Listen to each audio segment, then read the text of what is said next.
Hello, everyone.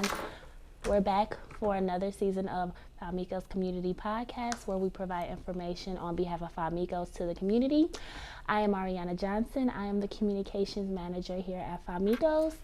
And I wanted to start out by presenting some updated events that's happening at Famicos. So the first thing is our dental clinic that will be happening Wednesday, January 25th from 10 a.m. to 12 p.m.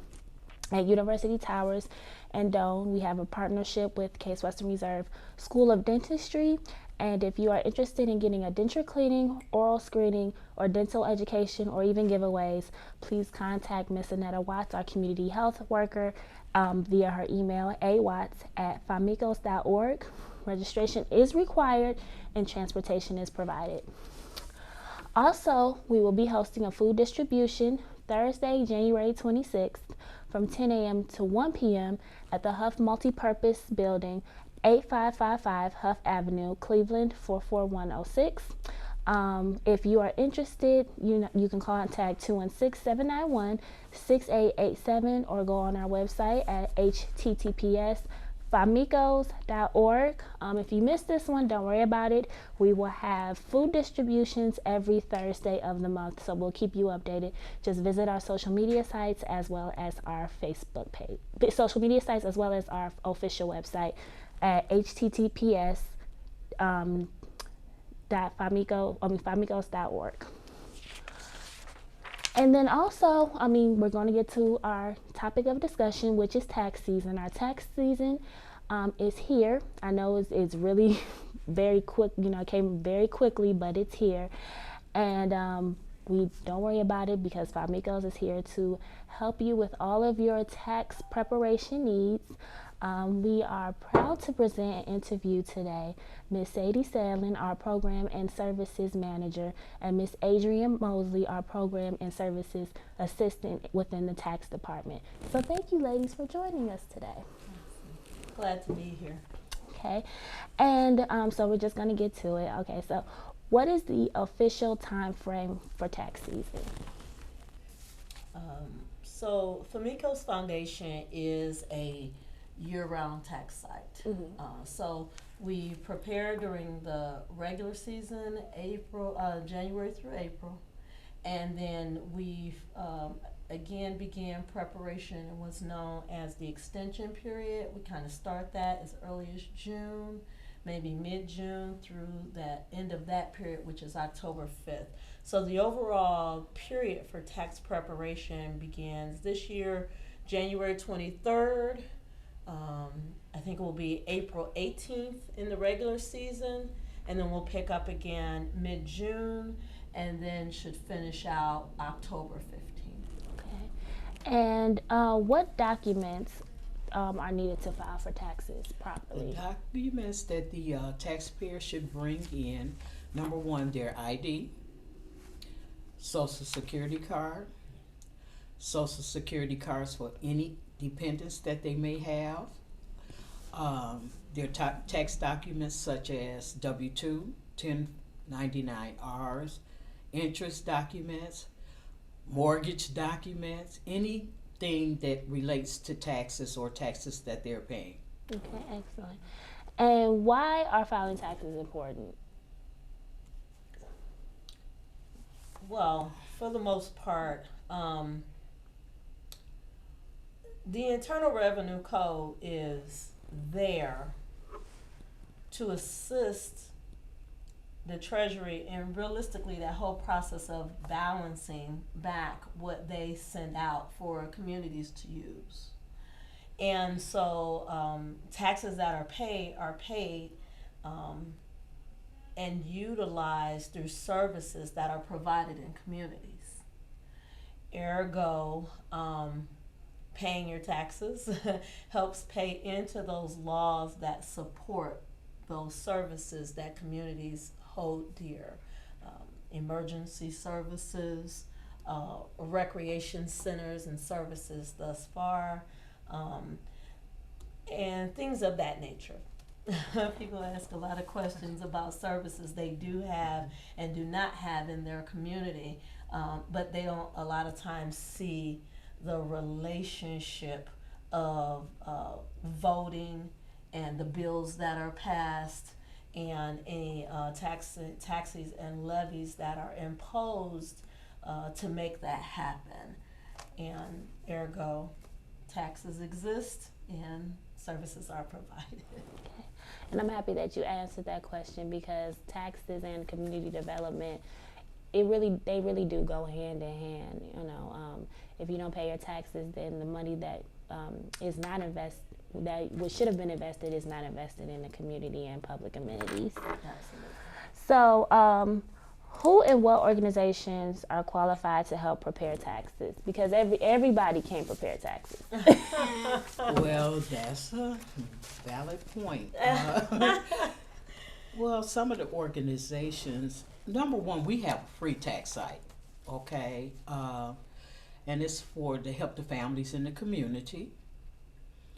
And we have volunteers that come in to help out as far as preparation, greeting, to go over the qualifications of what either they have to pay or not have to pay. This is going over the whole tax return, trying to explain to them why it's important to file taxes, who should be actually benefit from the taxes. We also help them to fill out their W-4 forms at their, different employers, because that's also important too. You can't have 10 exemptions and not show for it. And some people think filing 0 may benefit them. In the long run, they take more taxes out filing 0. They take less taxes out filing exemption 1, which is themselves. And, different things like that, because the average person doesn't understand taxes. It takes a lot to understand what's involved in the tax return. Mm-hmm. Absolutely. And then we have banking partners that join in this effort to file taxes. There are prominent funders, as you know, the EITC Coalition, or the Earned Income Tax Credit Coalition, is hubbed out of Enterprise Community Partners. And so therefore it is a collaboration of partnerships for local CDCs in the area. As I mentioned, we have some partnerships with local colleges, our banking partners, as I said before, and different financial services or service providers throughout the city of Cleveland. Okay, thank you. And talk to me about the process of filing taxes. Like, if this is my first time filing taxes, let's say, because first of all, explain to me, how young can you be? What's the age range that makes you eligible to file for taxes? Can you be a teenager working at McDonald's and file for taxes? Yes. Or a college? Okay. And without, I don't know if they still do job permits, but the lowest age is 16, I believe. Mm-hmm.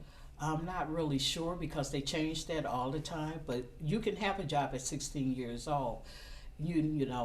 Called the work release program in the school system, where they go to work, they go to school a half a day and go to work the other half. It's also part of training. And as long as you have a job with a W-2, you can file taxes. Okay. So explain to me, if this is my first time filing taxes, which is not, but if it was my first time, explain to me the process of filing taxes. Here at Famicos, the first part of the process is to make an appointment. Mm-hmm. At that appointment, you give the details of, age, birthday, different things like that. You get put on a schedule for this site, or whatever site you really want to go to, because we do have people that just want to make an appointment somewhere. The second part of the process, after the appointment is made, we also have a call center. The call center calls the people to remind them that they have a tax appointment, whether it's on a Monday or on a Saturday. We're a 6-day-a-week processing center, we'll call it that. And our hours of operations are Monday, Tuesday, and Wednesday, 3 to 6. Thursday, Friday, and Saturday, 10 to 1. You can make an appointment at any time during the week, that's suitable for you. The third part of the process is we're not a drop-off site. You know, they come in, they're given instruction on what to do. First, they sign in. They have their temperature checked as well, because it is an in-person facility. Then they're given an intake sheet, which they have to put all their information in on that sheet.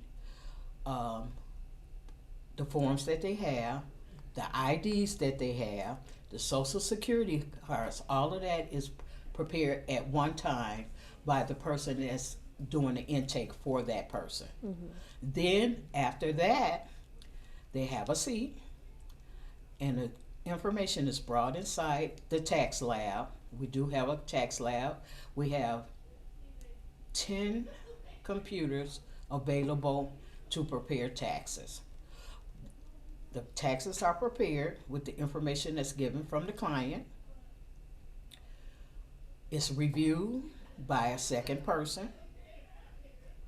Then it's brought out to that person that has their taxes filed.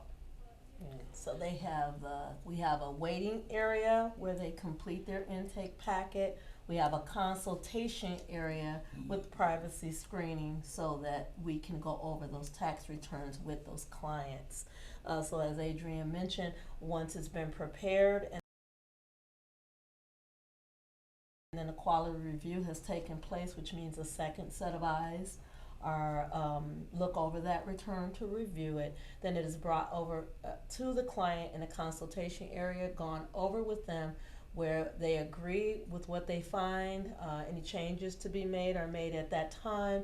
If not, at that point, they sign an agreement, and then the return is then filed within 24 to 72 hours. Okay, excellent. And you talked about a conditional drop-off site. What is that? What is a conditional drop-off site? So a drop-off itself it's not exactly what it sounds like. Mm-hmm. So for taxes, because the process is more of a one-on-one site, and we don't employ or have volunteers that act as CPAs. Mm-hmm. So the clients aren't just to bring their paperwork in and drop it off to you, as the word drop off entails. Mm-hmm. We have we adopt through IRS's normal virtual process, a drop off process that is based upon our ability as the program administrators to prepare the return within the appointment time. Mm-hmm. Okay, so if the computers go down, if there's an inclement weather situation, or if something just happens that does not allow the filing in that hour, then we employ that virtual process, which allows us to then collect that information from those present, and then we schedule a time for them to return to pick up a fully processed return. So it's not a drive-through drop-off. We did have a similar process to that during COVID, or the highlight of or the height of COVID era, or that time of year in that specific year. But now that we are opened again to the public, then they have a similar on-site, in-person, and expected to be there for the duration of their appointment type of process. Additionally, we also make copies of their IDs if they drop off, their social security information, and they still have to fill out the intake sheet. Okay. Before they can exit the building and come back at a different time. Okay. And then also, the Famicos Foundation is a VITA TCE site. Now I'm learning this jargon because I don't know anything about taxes, but can you explain to us what a VITA TCE site is, and how can our residents take advantage of Famicos being a VITA TCE site? Okay. So VITA, it's termed VITA, Okay. and it's an acronym that stands for Volunteer Income Tax Assistance. And then the /TCE is just that, and it stands for Tax Counseling for the Elderly. Okay.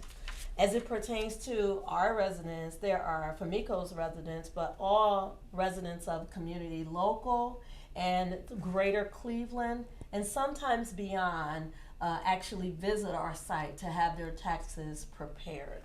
They can make contact one of several ways. They can use the online method of visiting www.refundohio.org to schedule that appointment, and they will receive a phone operator who will walk them through that appointment process. If they dial the 211 telephone line, and or if they are seeking an appointment here at our local Famicos Foundation site, they can contact our offices directly at 216-791-6476. My extension is 244. Mrs. Mosley's extension Is 262. 262. Very good. And so those are the various ways they can reach us. Okay. And so you spoke briefly about the Cuyahoga in Earned Income Tax Credit Coalition.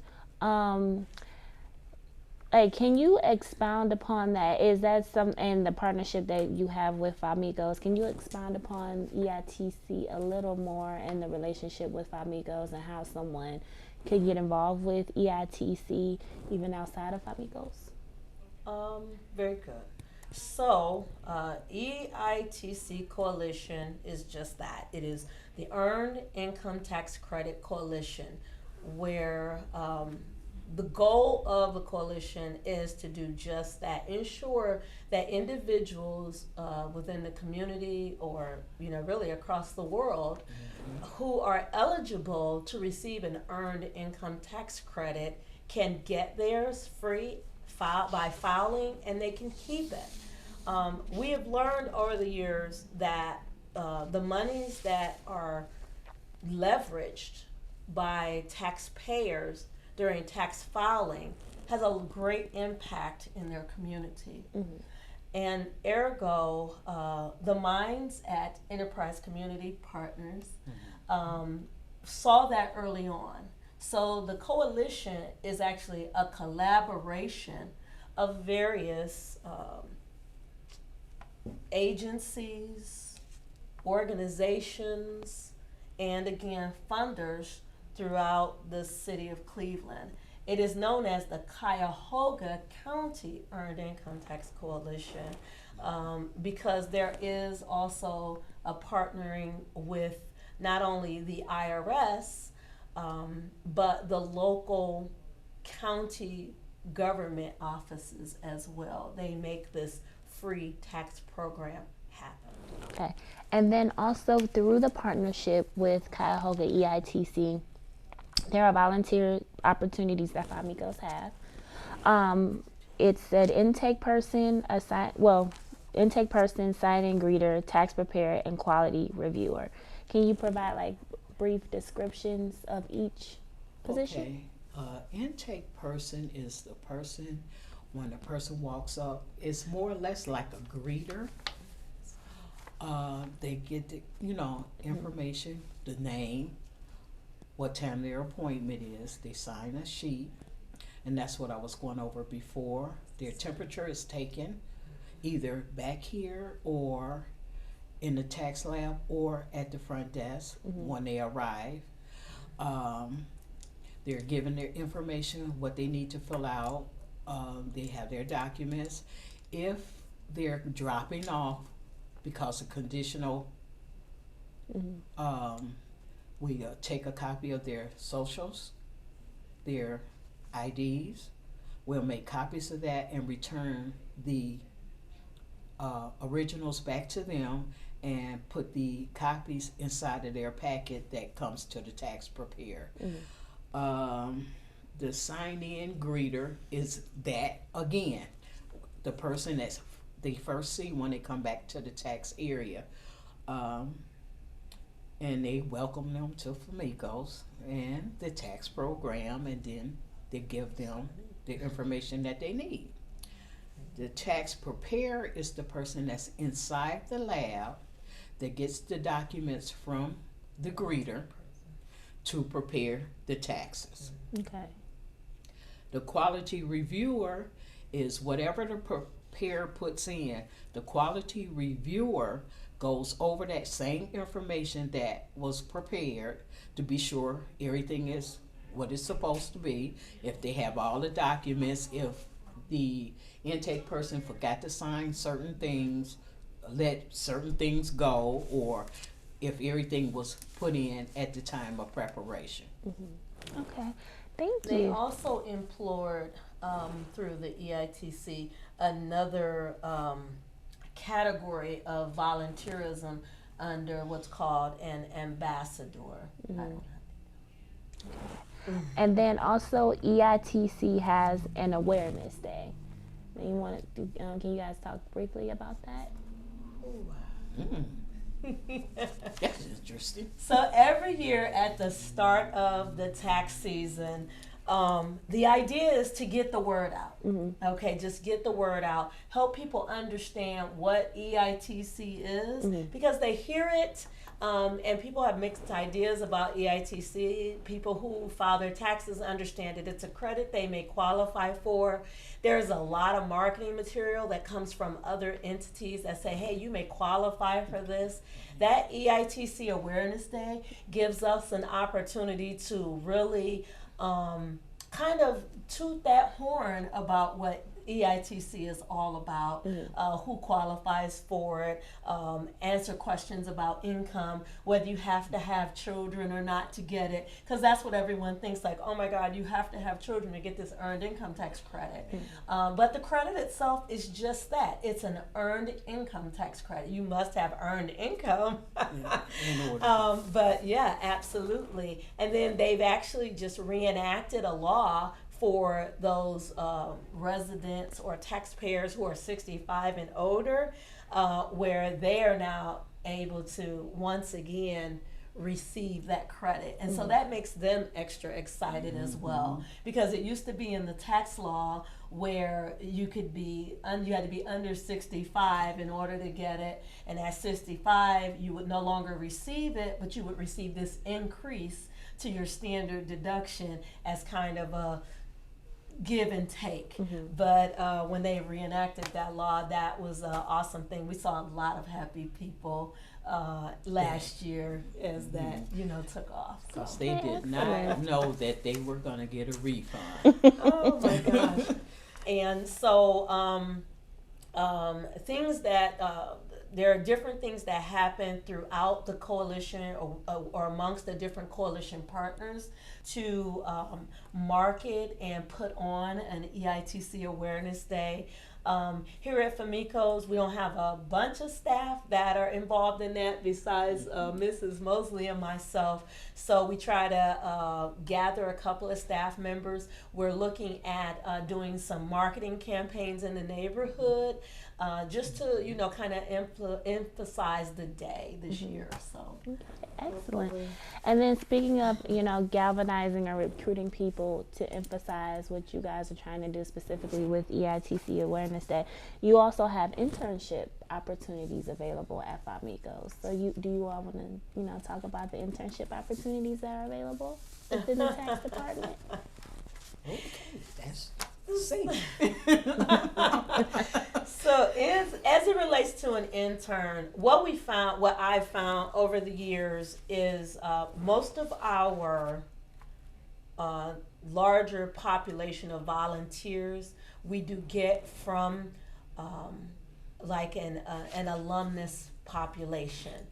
We have a wonderful relationship with several of the universities and collegiate institutions here in the city. And whether that be Case Western Reserve, John Carroll University, whether it's our own CSU in our backyard, we work together with their accounting professors. I'll use that as a line there.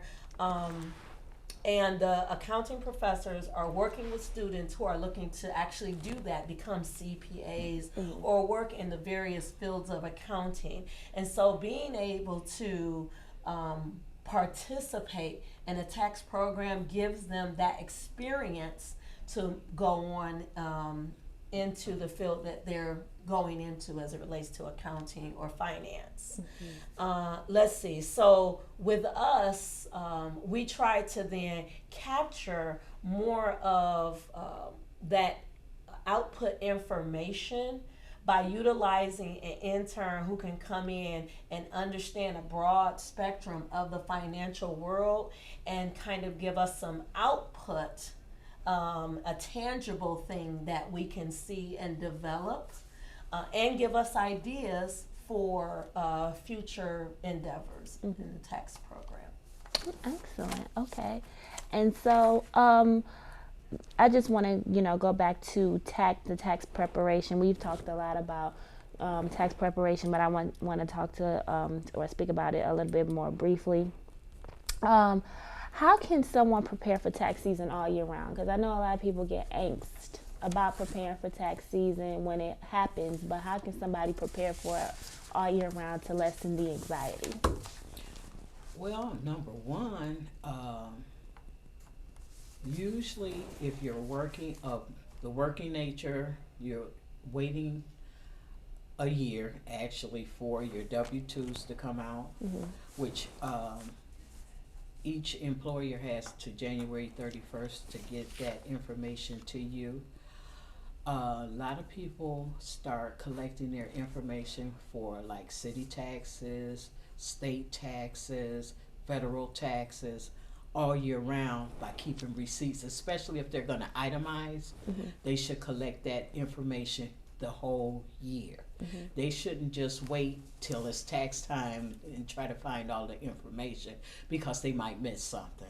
You have a lot of people that has to do amendments to their taxes because they don't have all the documentation that they need in order to do their taxes for that year, which is 2022. So my thing is collect the information all year round, make a comparison. My mom was good at this. She had a box. Everything that was tax related went into that box, whether it was a receipt, a statement, or just W-2s from the previous year and different things like that. So that's a good practice to do it on a monthly basis. I need to do it myself because half the time they send the stuff in the mail and I don't know what it is. I just put it in a pile somewhere. I might pick it up and I might not pick it up. Yes. So, and then that process is even more beneficial for someone who is a sole proprietor, business owners, because it's something else we talk to them about when we talk to them about their W-4. With their regular employers, we also talk to them about those quarterly payments that they can make in advance. So IRS has that all set up for them where they make quarterly payments throughout the course of the year. And then they provide them tax forms during tax time where they can record that into their tax return. Excellent. Okay, and then just for clarification, because I know that this is a question that's or answer that's very convoluted. When can someone receive their tax return? 21 days, according to the IRS. Right. If there's no problem. One has to remember that you have to have all your documents. You can't come in and say, I was expecting $484 on my tax return, but I didn't get $484, and I want to know why. The IRS will send out a letter itemizing everything down, and most cases, a person forgot to turn in a sheet, like a 1099-R, or they worked 5 jobs and they only turned in for 4. Different things like that. And it's accountable for it, and that's where the amendments come in at, because you're not going to get your money until the tax return is completely complete. Excellent. Well, ladies, actually, I would like to review the information that you gave to us at the top of the interview as far as the tax prep season for Famicos, just for anybody who missed it, or just a refresher of when the tax preparation sessions begin at Famicos, the date, the location, and the time. If you all can present that right now.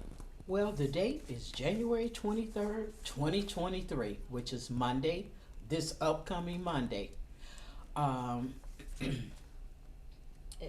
We are 6 days a week this year. As Ms. Mosley mentioned earlier in the screening, we are Monday through Saturday. We've split those days where we have Mondays, Tuesdays, and Wednesdays from 3 p.m. in the afternoon to 6 o'clock in the afternoon. We accept late appointments all the way up until 10 minutes after the appointment time. The site will close at 6 o'clock or 6:30 sharp on those days. On Thursdays, Fridays, and Saturdays, those are our morning appointments to the mid-afternoon. We start at 10 a.m. in the morning. Our last appointment is at 1 o'clock in the afternoon, and then we shut down at 1:30 so that we can finish our business of Famicos Foundation for the remainder of the day. Or on Saturdays, so we can just go home and kind of get a reprieve from the course of the week. Okay. And the address is 1325 Ansel Road. That's ANSEL Road, Cleveland, Ohio, 44106. Our closest crossing road is Superior Avenue, and we sit on the corner of Ansel and Superior with parking. We welcome you. Well, thank you so much, Ms. Sadlin and Ms. Mosley, for speaking with us today. We appreciate you. We will see you down at the tax department, and we will all see you at the next podcast in March. Wonderful. Be on the lookout for the blog. If you are an internet provider, we'll be talking to you about more tax topics during the year to answer some of your questions. Thank you so much for having us. Thank you so much for being here. Okay, thanks. Great year.